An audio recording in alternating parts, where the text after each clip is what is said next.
وہ احباب جو کہتے ہیں کہ ہم نے بہت دعائیں کی ہیں قبول نہیں ہوتی ہے، تو پہلے بھی کئی ہم نے اذکار بھی بتائے، اوقات بھی بتائے، تو آج ایک ایسا ہی خوبصورت لمحہ ہم ان کو بتا رہے ہیں جب دعا بہت قبول ہوتی ہے۔ اچھا، خوبصورت لمحہ بھی بتانے لمحہ والے ہے جس کے اندر دعا قبول بہت ہوتی ہے۔ ماشاءاللہ۔ سیناریو یہ ہے کہ دشمن کا 3000 کا لشکر بے تحاشا اسلحے سمیت اور بے تحاشا سپورٹ سمیت مدینہ منورہ پر حملہ آور ہونے کے لیے مدینہ کے باہر آ کے بیٹھا ہے، اور نبی رحمت صلی اللہ علیہ وسلم اپنے مٹھی بھر جانثاروں کے ساتھ ان کے مقابلے کے لیے خندق کھود رہے ہیں۔ اللہ اور خندق کیوں کھود رہے تھے کہ ایک طرف یہودیوں کے قبائل تھے جن کے ساتھ مسلمانوں کا معاہدہ تھا، ایک طرف پہاڑ تھے،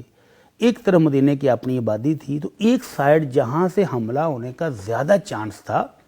تو حضرت سلمان فارسی رضی اللہ تعالیٰ عنہ نے کہا، مشورہ دیا جی کہ اللہ کے نبی، ہمارے علاقے میں جب دشمن بڑا ہو اور ان کو حملے سے روکنا مقصود ہو تو ہم خندقیں کھود دیتے تھے، جی تو کیوں نہ ہم مدینہ کی ایک سائیڈ پر جہاں سے زیادہ میدانی علاقہ اور سیدھے آنے کا خطرہ ہے تو وہاں خندق نہ کھود دیں۔ تو آپ خندق کھود رہے تھے، اور سامنے جب انہوں نے خندق کھود رہے ہیں تو سامنے دشمن بھی آ کے بیٹھ گیا، اور بہت بڑا لشکر، اور پھر بہت سارے قبائل کی ان کو سپورٹ بھی آ ہے کہ وہ اسلحہ بھی دیں گے، افرادی قوت بھی دیں گے، اور وہ نعرے مار رہے ہیں کہ اب تو ہم مدینے والوں کو مٹا کر جائیں گے، نعوذ باللہ۔ تو اس دوران نبی رحمت صلی اللہ علیہ وسلم نے جب آپ خندق بھی کھود رہے تھے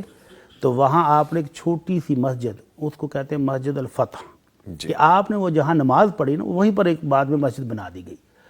وہاں پر آپ نے مسلسل 3 دن سوموار، منگل اور بدھ ظہر اور عصر کی نماز کے دوران اللہ سے گریہ زاری کی، اور جب آپ بدھ والے دن اللہ سے التجائیں کر رہے تھے نا تو یک لخت آپ کے چہرہ مبارک پر خوبصورت سی مسکراہٹ پھیل گئی، رونق آ گئی، تو آپ نے پھر صحابہ کو خوشخبری دی کہ اللہ رب العزت نے میری دعا قبول کر لی۔ ماشاءاللہ ماشاءاللہ۔ تو وہ فتح کی جو خوشخبری آئی نا اللہ کی طرف سے کہ یہ جتنا بڑا لشکر ہے یہ تو ہم اڑا دیں گے، اور پھر اللہ نے ایک ایسی تیز آندھی بھیجی، ایسی تیز ہوا کہ ان کے خیمے اکھڑ گئے، دیگیں جو پک رہی تھیں وہ الٹ گئیں اور وہ بھاگنے پر مجبور ہو گئے۔ تو یہ جو خوشخبری آئی نا بدھ والے دن، جی یہ آئی ظہر اور عصر کے درمیان۔